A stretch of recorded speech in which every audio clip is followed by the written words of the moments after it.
Hey guys, it's me, Kevin. I've been teaching for a long time now, and I decided that I should start recording videos because I am a little bit tired, honestly, of repeating myself again and again. Plus, I also want to broaden my reach, and I think that this could be a good way to impact, not just like 100 or 1,000 students, but potentially 10,000, 100,000, even a million students all across the world. So today, I'm really excited to share like three essential tips, bits of knowledge that I wish I knew when I was 13. Honestly, I probably learned this when I was like 15, 16, 17. And if I had known this way earlier, it would have changed the way I designed my high school career. I don't want to use the word career. I take that back. My high school schedule. Yeah. So without further ado, let's get into it. Got my blue light glasses. We're recording on Zoom using the free Yale Zoom subscription. Shout out to my alma mater. At first glance, some of this knowledge might seem a little bit obvious, but I'm going to go through with a lot of detail and explain some things that are actually kind of counterintuitive. So with that in mind, let's go ahead and get started. All right, you goobers, let's get you into college. Now, before I begin, I want to say that the recommended audience for this kind of video, and actually a lot of the content that I make, will be 8th graders through 10th graders. Although if you're in 11th, 12th grade, maybe even your first year of college, I don't know why you'd be watching this, but you know what? I'm happy to have you guys too. And also parents, if you're a parent and you're watching this, welcome. I totally want you guys to be here. Maybe you can watch this video and other videos that I make together with your kid. And I think that might be helpful. All right, so let us begin. Here is stuff that I wish I knew when I was 13. I went to Exeter boarding school, 13 years old, totally clueless. I would say my first 1 or 2 years was just fumbling around. I had no idea how this game kind of worked. Now, that being said, it had always been a dream of mine to get into a great school, specifically like an Ivy League college. And that was probably my mission for about 3 to 4 years. I will say that if you start thinking about it earlier, it's going to give you a head start. These schools are very selective, and it's kind of like trying to train for the Olympics a year before the trial. Obviously, you want to get started as early as possible. Now, a lot of people don't, and maybe that's a good thing, and maybe that's not such a good thing. My personal recommendation is to get started early. If you at least think about some of these things, I think you could have a significant head start. It's really hard to work these things through in hindsight, but let's go ahead and get started. So the three main things that top colleges are looking for, and I know this might sound obvious now, but trust me, it is not. So let's break it down. The first one is leadership, the second one is diversity, and the third one is fit. So I'm gonna go ahead and define each of these terms. So when we say leadership, I think a lot of students and parents included will think about very traditional kinds of leadership. So you got your sports captain and club head positions. And so what a lot of students do is that they end up loading up on 5 or 6 different clubs in high school, myself included. I did the same exact path, I guess you could say. But the issue with this kind of thinking is that every single top applicant that is applying to these schools end up having a lot of club head positions. And so we have to ask ourselves, is there a leadership position that could be seen as more impressive than just the head of your newspaper or the head of some club? And the answer is yes. There's 2 other really important leadership positions that I don't think a lot of young students are thinking about today. So the first one would be gaining or achieving, that sounds kind of weird, getting a leadership position in your job, in the workforce, or in some kind of nonprofit organization. So I'll give you an example. Let's say you started volunteering at a soup kitchen outside of school, and you started doing that when you were in 8th grade, 9th grade. Fast forward 2 to 3 years, and you are one of the top people in the organization, even as a young volunteer. That looks incredibly impressive. And so if you are able to say, I've dedicated several hundred hours to this nonprofit organization, I started at the bottom of the totem pole, and I worked my way up, and now I manage dozens of people. It doesn't even have to be dozens of people. Even if you manage a few younger students who are underneath you, that is really, really impressive stuff. And I'm not saying that they should replace your sports captain club head positions, but it could be a very powerful supplement. So that's one. But by far and large, the best kind of leadership position that I'm advocating for is if you're able to start your own initiative. And obviously, many of you guys who are on my email list, I preach this all day, all night. This is kind of like my bread and butter. And I think this is one of the secrets to how I got into a really great university. So if you're able to, let's just go back to the previous example. And let's say that instead of joining a soup kitchen, you started your own soup kitchen out of your home, or you started it you partnered with a church and you created the soup kitchen. That is so impressive. Like colleges love to see that. Now let's really break this down and talk about leadership. Colleges say we want leaders, future leaders of tomorrow, yada yada yada. No, they don't actually want leadership potential. Or actually, the way that they determine if you have leadership potential is your ability to lead in the past. In other words, leadership potential equals sign demonstrated leadership experience. And being able to lead within a school environment, within your community, and starting your own initiative, either maybe you start like a little nonprofit, a social enterprise, a business, that is probably one of the fastest, like, I don't even know how to describe it. Like, this is the cheat code. What you guys want to do is set yourselves apart from the pack.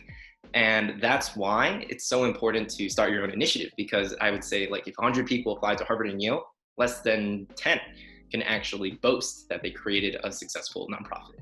So, I mean, I can talk about this more in future videos, but let's keep moving along. Yes, before we continue, I have to, how could I forget? I have to shamelessly plug myself.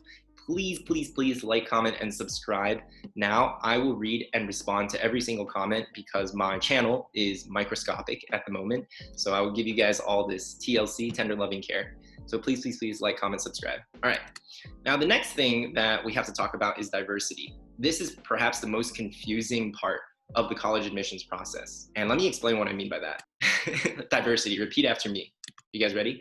Top colleges are looking for diverse classes, not diverse students.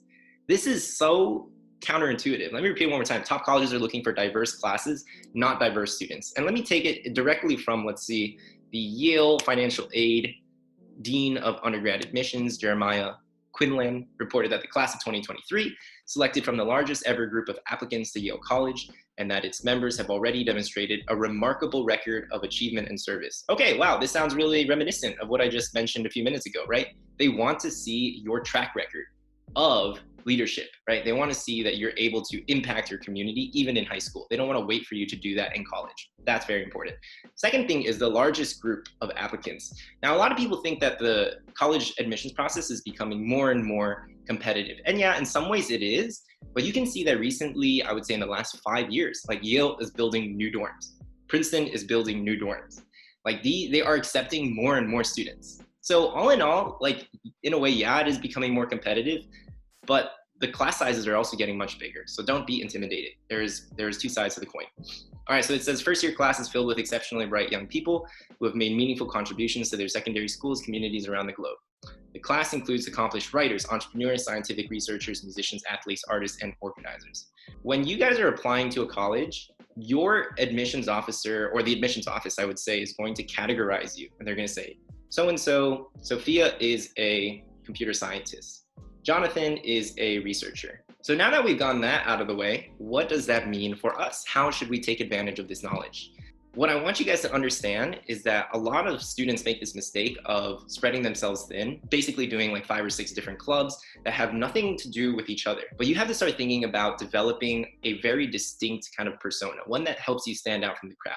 And in fact, the more distinct, the better. Now I have this arrow because basically when a college says we're looking for a diverse class, this means that you as an individual need to become more distinct and narrow in the activities and the classes that you pick. Now, I'm not saying that you should become an insect. That is not what I'm advocating for, right? You don't just do one thing and do it well. But I want you guys to develop what I call an edge. And you guys have probably heard of this before, but the sooner you think about this concept of the edge, the better. Let me walk you through some specific examples. I'll show you guys my edge. So when I was applying to Harvard, I didn't apply to Harvard.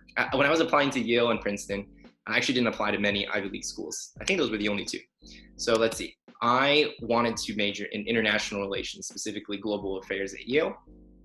And I wanted to attend the Woodrow Wilson School of International, Affairs at Princeton. And you can see that I have a lot of leadership experience that kind of backs up this claim. And I really defined my goal and said that my dream is to become an ambassador. I speak multiple languages. Here is how Yale and Princeton can help me get there. At the same time, here is some leadership and some other stuff that I've participated in that actually shows I can back up my claim. Not only did I speak multiple languages, but I actually won some prizes in those languages at my high school, so that was cool. Of course, I did other stuff too, guys. Like, I'm a human being, right? So I was a breakdance club head, played classical piano, humor editor of the Exonian, big into writing, and then I volunteered. I did one other club. Now, that being said, I don't think that this was the best use of my time. If I had been aware of this concept of diversity, distinction, I could have actually fortified my international relations stance. Like in hindsight, I could have started a blog and read about international policy and even publish articles, let's say like once a month or once every 2 months. Started doing that like my sophomore year. That would build a really compelling case. As you can see, I'm missing starting my own initiative. I mean, I definitely did that at high school, but it was totally unrelated to my major or what I was thinking about doing long term or studying in college. And that I think was a mistake. So let me give you guys actually a better example. This is one that I just totally made up. We have this imaginary student, Sophie. Sophie is very interested in psychology. And this is already a leg up compared to what I just showed you. Why? Because less students apply as psychology majors than as global affairs majors. If you guys apply as a popular major, I think it very slightly diminishes. Like economics is super popular, global affairs is really popular, computer science is really popular. Generally speaking, the more niche, the better. So if you apply something like psychology or architecture, even a new major that the college had just created, statistics, that is actually more impressive. But like I said, you have to have a track record to back up your claim. So in this case, let's say Sophie studied psychology and started really taking it seriously in 10th grade. As you can see, I have a little 10 here. So she took the exam, she got a 5. Then she started a YouTube channel, Psych for Kids, that debunks popular psych myths for middle schoolers and even elementary school students. They're like bite-sized videos, 5 minutes, 10 minutes, wonderful. She uploads once a month. And she's done research with professors. Wow. Let's say she did research with a professor at Yale or Princeton, and then she applies early to that school. That is a significant boost to your application. Then she can, now look at this. This is the really fascinating part, because it's one thing to say like, I'm interested in psychology, and it's another to be like, I'm really interested in this specific component of psychology, right? So it's psychology and marketing and education. That's what I really care about. And as you can see, she has some other stuff to back that up. And on the right, she has poetry, she, oil paints, Relay for Life, cares about cancer, good person, check that box, nice. And her mission is to make the world of psychology more accessible to younger students. So you can start here. This is definitely in flux. I'm not saying that you write it down, set it in stone, that's the truth for the next 5-10 years. No, it's dynamic, it's gonna change. And a lot of kids, like I would say more than half of the kids who apply as a certain major end up changing it. But the more important thing is to paint a cohesive picture, right? A compelling picture that you actually want to take this seriously. I would say that more than half of students don't do this when they apply. More than half. That's really, really hurting your guys' chances. This is not hard. This is not like rocket science. If you sat down and took care of this your 8th grade year, 9th grade year, or 10th grade year, you would be so far ahead. Galaxies, like eons ahead. It's crazy. Now, some of you might be wondering, how do I even discover my edge? When should I have this figured out by? Great questions, guys. I can hear you. How do you discover your edge? I would say your entire 9th grade year should be about figuring out what you like and don't like. I would say by the end of 9th grade, you should know, definitely by the end of 10th grade, are you gonna do STEM or are you gonna do humanities, right? And the more narrow that you guys can get, the better. To discover your edge, I would recommend pulling up like a list of college majors, and maybe you can go through and watch Khan Academy intro videos in all of these different fields and just try to figure out like what you like and don't like. It could be even better, yeah. Like I mentioned, you can start with STEM or humanities and then just start working your way through there. When should I have this figured out by? My general recommendation is to know your edge by 10th grade. That's the truth. I figured it out by, I would say, like junior year, and that was so late. I almost had to do it in hindsight. I had to look at my activities and batch them together. It wasn't like I chose my activities based on my edge. It was like, I have all the activities that I've done. What story can I spin out now? I would recommend going the other route rather than kind of like the hindsight route. So the planning is paramount, guys. Okay, the last thing I'm gonna mention is fit. Again, I think that perhaps applicants start thinking about this pretty much in the fall of their senior year. If you're even 6 months ahead, I would honestly say even if you're even 3 months ahead, it's gonna give you a really big leg up. And let's talk about what fit means in the first place. So fit is essentially the school culture. And there are two kind of, I would say, components to this fit. One is you can go on the school website and look up their mission. You can look at some of the photos, the marketing, how they're trying to portray the school. And then the second is talking to alums. And sometimes these two definitions are the same, right? They're like incredibly closely related, but sometimes they're very distinct. It's almost like you have this idea of like MIT really wants to be like a lead research institution, right? A forefront in a lot of innovation. And then underneath the surface, you have this culture of MIT being incredibly quirky. And recently, I mean, I don't know if you guys knew this, but MIT used to have like the highest suicide rate in America. And in the last like 10, 20 years, they totally turned that around. MIT has an amazing party culture, according to my friends who attend that university. And so you want to combine both of these. If you guys could interview one alum from all the schools that you want to apply to, that is already, like, I think if you took care of that junior year, that would be great. Like, just talking to one alum. And then here's my tip. Here's another really, I'm just gonna throw this in for free because I'm a nice guy. Chances are you know someone, a friend of a friend of a friend who has attended Harvard or Yale. Get in touch with them, speak to them about their experience, and then using what I just explained with the edge, let's say you know your major, you're really interested in architecture, you can ask that person if they knew any architecture majors at Harvard, Yale, MIT, Cornell, whatever, and then talk to them and interview them as well. That is my recommended procedure. Okay, so I didn't apply to many top schools. I applied to 10 schools. I think it was 2 Ivies and then a few other top schools like MIT, Stanford. I was really interested in a school that had a lot of fun and where I would be happy. Now, I had talked to certain students from different schools, and I knew that I would be pretty miserable in Cornell, where it's freezing cold, it's hard to get to the city, and there's grade deflation. So that was just definitely a no-go. It wouldn't even belong on my list. And so you guys should take care of this research early so you know what schools to apply to and what schools not to apply to. When it comes to fit, start early. I think I pretty much nailed this nail on the head. Okay, so once again, top colleges are looking for leadership, diversity, and fit. Notice what is not on the list is the class rank, grades, and APs. I can talk about grades and APs another time, but for the most part, I would say that this is more important. Let's just compare them side by side. So let's say that you maxed out your leadership like skill points, like it's a video game. So you started a successful nonprofit and you've helped like thousands of people in your community. It comes together with your like larger cohesive narrative of maybe your nonprofit has to do with education and STEM or girls. So you started a nonprofit that taught girls about psychology in your community. Wow. And you're applying to Yale, which has one of the best psychology programs. You've done research there, your fit is on lock. All right, but your GPA is not the best. Like, that's fine, that is so forgivable. This profile, this student here would be so much better than a student who is just like a perfect 4.0, took all the APs at their school, has 5s, right? Valedictorian. Like, honestly, even if you are valedictorian, you wouldn't be able to compete against this student over here. Now, this is like, especially in Asian American households, this is where people go wrong. I think this is where a lot of the confusion lies. Just because you have good grades, think about it, guys.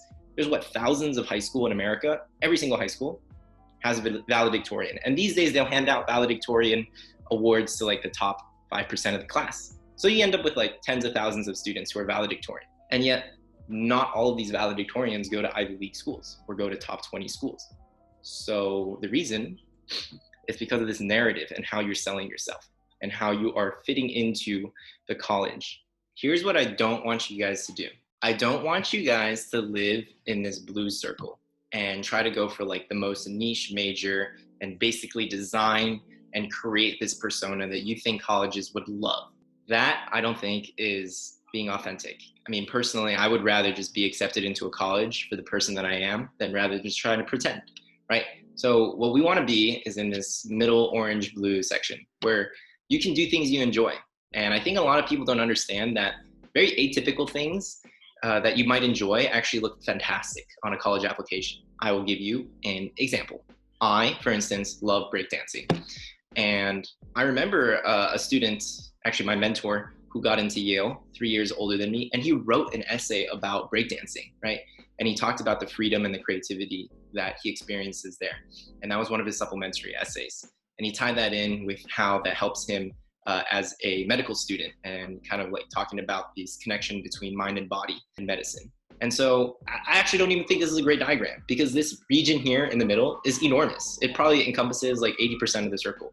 There is a way to magically marry both of these ideas. All right, guys, I've noticed that this video is getting a little bit too long. I've been editing some of the parts for the last few hours, so I'll just end it here. I have one final piece of advice for you all. and that is to do you. This might sound like very similar advice to be yourself, but I just like the phrasing and also the rhyming of do you because it implies an action of figuring out who you want to be, what kind of person you want to be, and doing that day after day. And I know that sounds really hard and intimidating because you guys are all in your teens and you don't have very much figured out, and that's okay. Like, I get you. I was there just a few years ago. Maybe I'm still there. But at any rate, just know that I'm here for you guys. I'll be uploading videos hopefully twice a week and try to get you educated and teach you everything that I wish I knew. I really hope from the bottom of my heart you guys found this video helpful. If there are any other videos that you guys want me to make, content, topics you want me to address, please let me know in the comment section below, and I'll try my very best. I mean, given that the audience is so small, I can basically custom tailor the content to you guys, which is really, really cool. Finally, my goal for this channel is to reach 100 subscribers by the end of the month. Every single subscriber counts. If you guys could hit that button and follow my journey, that would seriously mean the world to me. Thank you guys so much. Take it easy.